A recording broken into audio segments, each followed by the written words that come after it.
you have not seen Thor Ragnarok yet, I just did a review that is non-spoilers. I don't talk about anything that will ruin your movie-going experience. I will put a link to that in the description if you want to go watch that and then come back and listen to this one. So, 3, 2, 1. Okay, let's get into spoilers.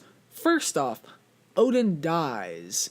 And I was kind of surprised by this. I mean, I get why they needed to do it, because he's just a character that, has already lived out his usefulness. I mean, that sounds wrong, but there was a reason they needed to kill him, and that was to show that Thor could have his potential to defeat Hela and access his real power, which we saw in the trailer, which was like those little lightning things.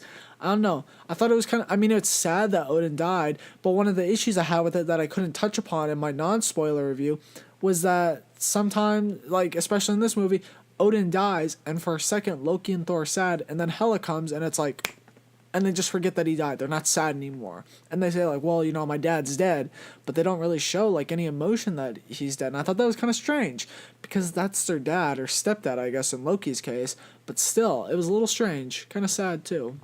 Thor also loses his right eye, I believe. Yes, right eye, and the climax of the movie, Hela, like, takes her sword and like slashes it right through Thor's eye and he loses it. I was surprised that they did this, and apparently it's going to continue into Infinity War. He's going to have Odin's eye patch. He gets that at the end of the movie from someone. He finds the eye patch. It's cool that they took out his eye, in a way, I think. And in the trailers, they must have had to go through and like re-edit it so like they wouldn't give the spoilers away. And I did see the trailer for Infinity War. It was leaked online and I saw it back in July. And when Thor meets the Guardians, he had both his eyes. So my guess is that either they edited that or they just filmed it without the eye patch. They filmed that one scene. They were like, let's just fix this scene for the special trailer, and then we'll go back and reshoot it with the eye patch. That's my guess. But I like that they made Thor lose an eye. It's kind of a way of showing, things are going to change. They can't always stay the same in the Marvel Cinematic Universe, and so they're finding ways to change people and characters. The battle between Thor and Hulk is what I really wanted to talk about, next to the post-credit scenes, which I'll get to in a second. But I liked the battle. It was really cool. And yes, it was in the last half of the movie, but they did build it up throughout all the trailers. So I'm glad it wasn't in right in the beginning, because at least we had part of a Thor movie. It's still Thor. It's not Thor and Hulk. It's Thor Ragnarok. We need to have parts of Thor, and so I'm glad that it was towards the middle. But at the same time, it was in like the last hour of the movie, which was kind of strange. But still, it was really enjoyable. Actually, I really liked it. It was cool, to see them finally fight, because that's one of the biggest debates in the comics and even in the movies. And like the first Avengers, it was who would win in a fight, Thor or Hulk. And the funny thing is, in the comics, it actually has never been said who would win. They usually just cut it off or like have them get interrupted by a bad guy or the military, so we never have a clear answer to who wins. And they kind of do that in this movie. The way they handle it, I'm not going to say how, even though this is the spoiler vid, but I don't know. They try to make it seem like it's Hulk that wins, but at the same time you could think it's Thor. So I'm not really sure. I'm going with it's more that towards Hulk that wins the fight, but still, just the way they kind of do it, I'm not sure. It could have been either one, but it seems to follow that path of we're really not sure who wins the fight.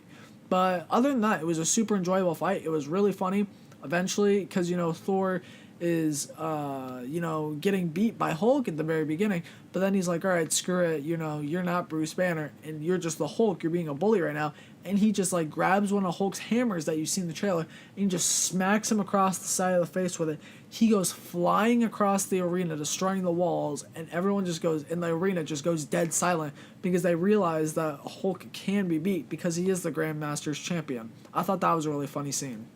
But let's talk about the post-credit scenes. And to be honest, I wasn't the biggest fan of the first one, which was trying to set up Avengers Infinity War.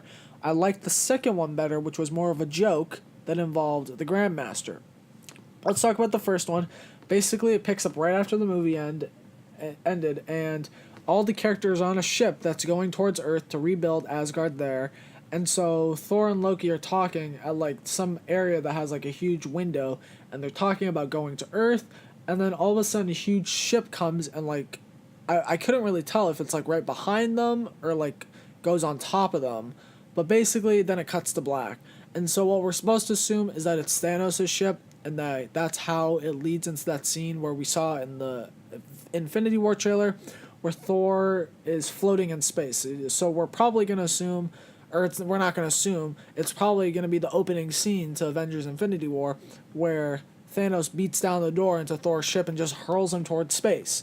So the reason why I wasn't the biggest fan of this is because Kevin Feige, who was like the lead dude at Marvel, said that Thor Ragnarok was a huge part of setting up Avengers Infinity War. And while I can see where it was, this post-credit scene was like the main thing that could have set it up, and it really didn't feel like it did. It just felt like another post-credit scene.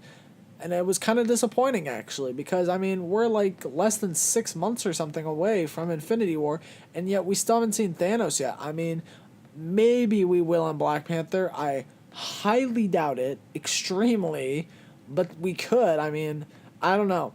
But Thor Ragnarok would have been the perfect time to show him, doing something, actually. We haven't seen him since Avengers 2, which was back in 2015. And it's even disappointing that we didn't even see a glimpse of him in Guardians 2, but that I get why they didn't show him in that. But when they say Thor Ragnarok plays a huge part in setting up an Infinity War, I don't know. It's kind of weird that they don't even show the main bad guy of Infinity War, but they'll just show his ship. I don't know. I mean, it was a cool scene, just kind of disappointing. I decided I'm not going to touch upon the Jeff Goldblum Grandmaster post-credit scene because it's not really a spoiler. But other than that, that really covers all the spoilers I really thought were in this movie. I mean, it wasn't the most spoiler-filled movie, but it was a good movie. I really enjoyed it. And if you haven't seen it yet, why are you listening to my review about spoilers?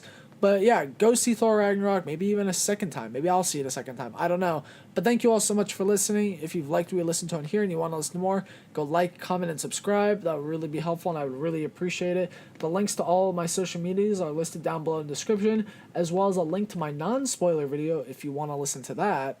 Other than that, this has been A Talk in Depth.